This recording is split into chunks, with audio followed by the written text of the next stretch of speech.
Yankees celebrating their 27th championship. So what that means, time to look forward to the 2010 season. Hey, how are you folks? Jason Horowitz, glad to be with you in a flash, presented by AT&T. Talking about free agents for next season. Let's bring in our CBSSports.com baseball columnist, Scott Miller, to talk about this. And Scott, they're celebrating, but that really means that the year is over. So who are we looking at for next year, and is it anywhere close to the class that came to New York here for 2009?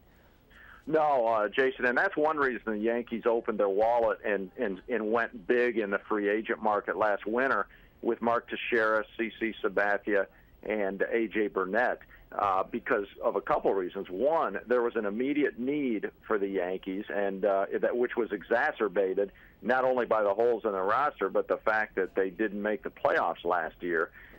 And two, they went hard in the free agent market because, you know, teams don't just look at this year, they look at the big picture, and what the Yankees saw was this winter, it was going to be pretty bleak on the free agent market. Last winter was when Teixeira, Burnett, and some of the game changers, so to speak, were available. This winter, this hot stove, all this stuff, you're going to be talking about, you know, Hank Blaylock and Matt Holliday and Jason Bay and maybe John Lackey as your best pitcher.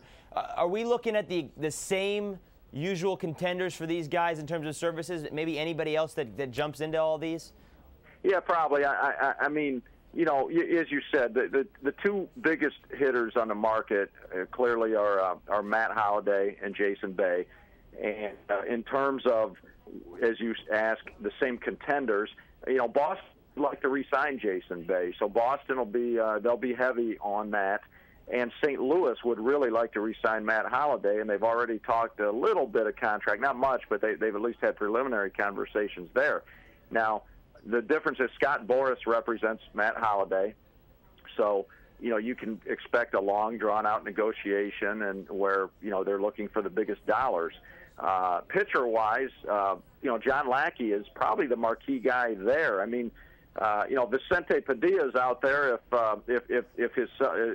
if he's recovered from when he got on the shooting range the other day, which they say he'll be fine. It was a minor injury, but Jared Washburn, John Garland, Rich Harden will be out there. The Cubs are hoping to re-sign Rich Harden, but you know these are the names, and certainly it's nowhere close to CC Sabathia. Yeah, or A.J. Burnett for that matter, both now World Series champions. Scott Miller, thank you very much. My pleasure, Jason. We'll talk soon. All right, folks, that'll do it for your In a Flash, presented by AT&T. But for more on the upcoming offseason for baseball, be sure to stay right here with CBSSports.com. For Scott Miller, I'm Jason Horowitz. Take care, folks.